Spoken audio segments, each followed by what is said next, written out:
Olá, sejam bem-vindos à nossa aula de História para o 6º ano do Ensino Fundamental da Rede Estadual de Educação de Goiás.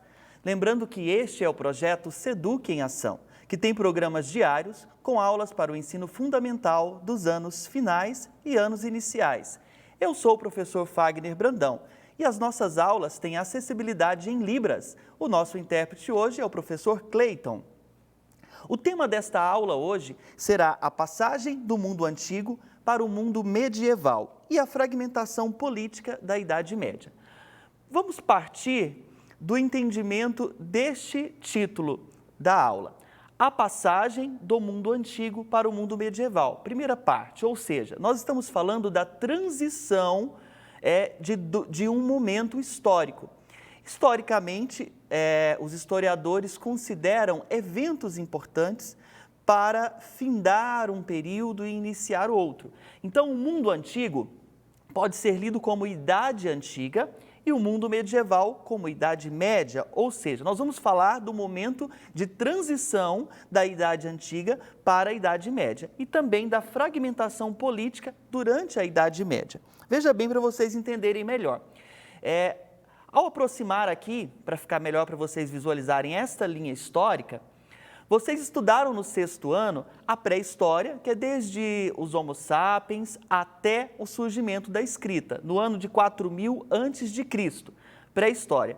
E também estudaram a Idade Antiga. A Idade Antiga foi marcada aproximadamente com o surgimento da escrita vai dar um período de 10 séculos até 476 depois de Cristo aqui, que é a queda do Império Romano do Ocidente. Então nós vamos falar deste momento de transição, quando finaliza a Idade Antiga e inicia a Idade Média.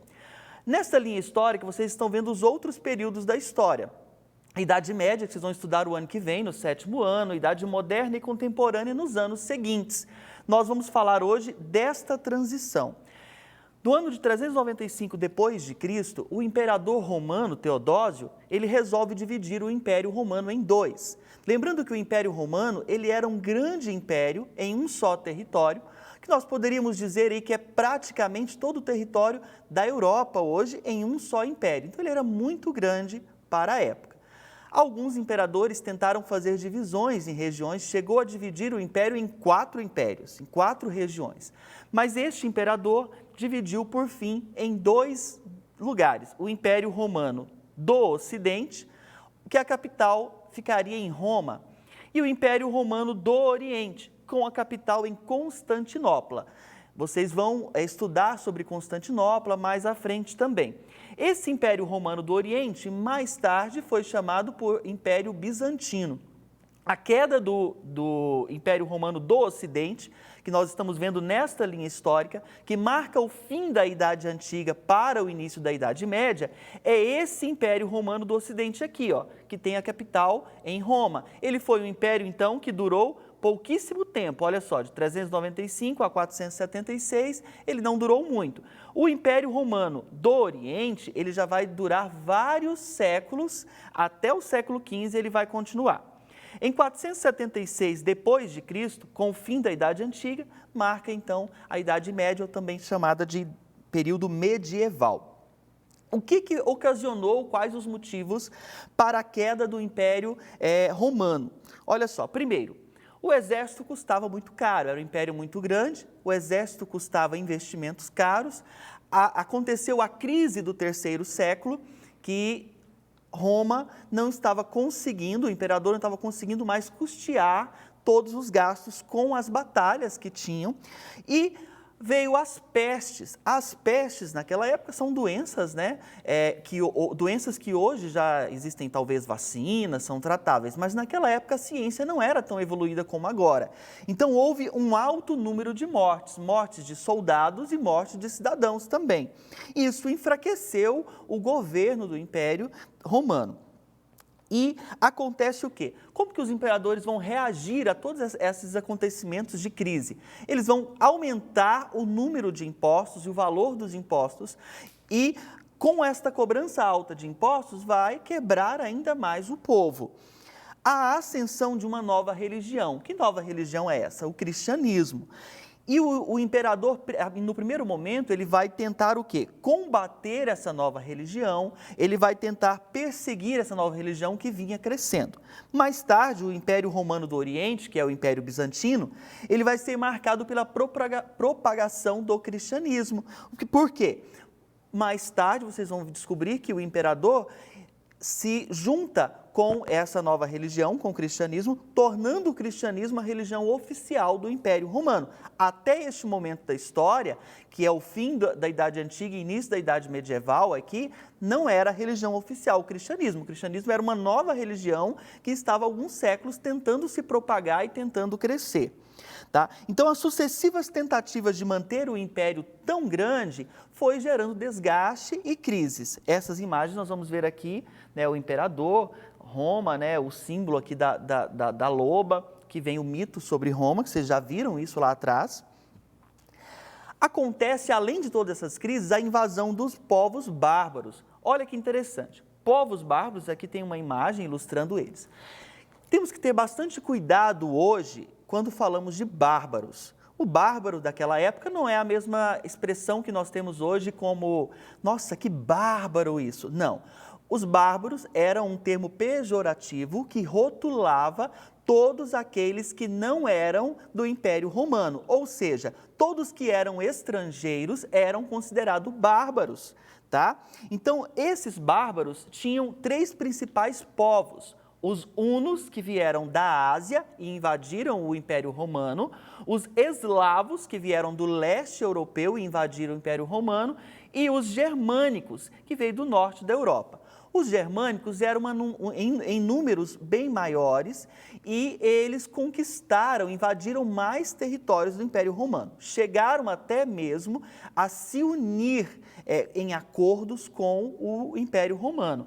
Os germânicos eram divididos em vários grupos que foram rotulados pelos romanos. Não significa que esses grupos tinham de fato esse nome. Olha que nomes diferentes, né? Na língua do povo daquela época tinha algum significado. Visigodos, ostrogodos, burgúndios, vikings. Vocês já devem ter visto filmes sobre os vikings. Vândalos, a expressão vândalo hoje, por quê? Eram estrangeiros que chegaram quebrando tudo, levaram o nome de vândalos, suevos, lombardos, francos e etc.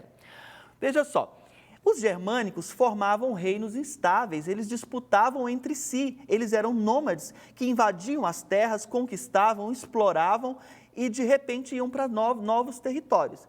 E quando aquele território era do interesse comum dos mesmos grupos aqui, eles disputavam entre si. E aí chega um momento que os germânicos são ameaçados pelos eslavos e principalmente pelos hunos, da mesma forma que os romanos. E os germânicos vão unificar com os romanos, e essa junção de povos germânicos e povos romanos, ou seja, os bárbaros dos romanos, vai dar origem a várias línguas. Vocês acabaram de ter uma aula sobre língua inglesa. Então, a língua inglesa, o espanhol, o português que nós falamos, vai ter origem aqui na junção dessas culturas lá atrás. Olha que interessante. A fragmentação política da Idade Média, que é a segunda parte, dando continuidade a esse assunto, vai falar do quê? O Império Romano deixou um legado muito importante para nós, né? Que foi o quê na história? O chamado colonato. Colonato era o quê? Grupos de colonos que juridicamente eram livres, mas que tinham uma escravidão servil em uma terra. Eles viviam em colônias, no qual eles recebiam a terra. Eles tinham direito àquela propriedade de terra para morar, alimentar, plantar e dar uma parte para o senhor, o dono que deu a terra para eles.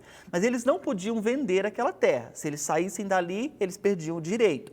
Esse colonato vai ser uma base para o sistema de feudalismo mais tarde, tá bom? A fragmentação do poder político, como que ela vai acontecer? Tudo isso que aconteceu, a invasão dos bárbaros, a crise financeira, as pestes, vai descentralizar, vai enfraquecer aquele poder central do imperador, aumentando então o poder dos servos, o poder dos colonatos, dos feudos, e quebra aquele grande império, fragmenta, vira vários reinos pequenininhos. E esses reinos vão dar origem a países mais tarde, como a Espanha, Portugal, entre outros. Os povos germânicos, eles foram marcantes porque eles privatizaram a defesa, trouxeram uma cultura do comitatus, que era um tipo de política que eles tinham, onde os guerreiros se ligavam em um juramento aos senhores militares e recebiam em troca um pagamento, uma recompensa e também um comando de um certo povo. E o Império Romano acabou também se habituando a essa cultura. Da mesma forma, os germânicos trouxeram em latim aqui o beneficium, que é o quê? A recompensa que os chefes militares germânicos davam para os seus guerreiros eram posses de pequenas terras quando terminavam as batalhas. Estas terras, mais tarde, foi denominada como feudo, né? o território do feudalismo. Qual era a economia dos povos germânicos que se estendeu ao Império Romano como um legado? A economia agropastoril, ou seja, a plantação de agricultura para a própria subsistência e também para a comercialização mais tarde e a criação de animais, né, para o leite, a carne, a lã que eles traziam. A igreja tornou-se oficial do Estado romano, tornou-se um poder centralizador nesta época, era proprietária da maior parte de terras, a igreja tinha um monopólio cultural, a cultura era em volta dos eventos da igreja e o poder da igreja vai sofrer tensões durante um período medieval. Chega um momento no Império Bizantino que tinham duas autoridades, a autoridade papal que comandava o império e também o rei que comandava.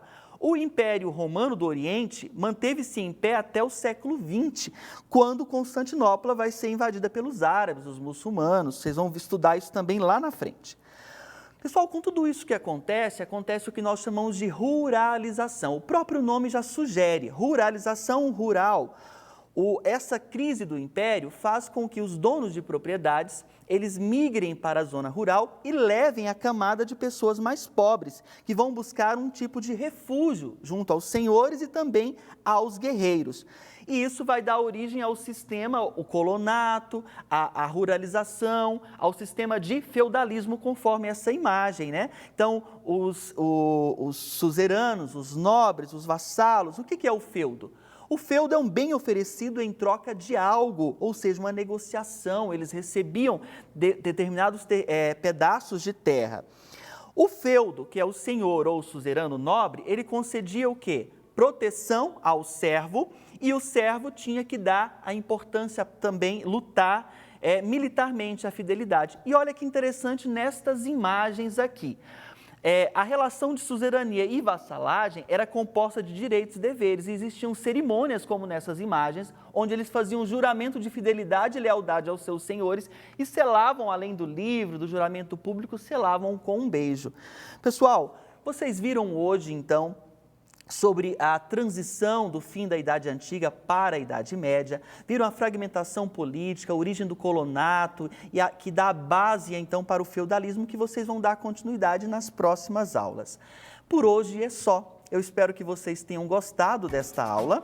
Fiquem ligados, amanhã nós teremos aulas para os alunos do 9º ano do ensino fundamental. As aulas serão de língua portuguesa e ciências. E lembrando que o Seduc em Ação ele também é transmitido pelo canal do YouTube na TV Brasil Central e Seduc Goiás. E esta aula tem atividades para vocês resolverem no portal NetEscola. Um beijo a todos, um forte abraço ao Lucas Miguel, Lourdes e Rose. Até a próxima aula!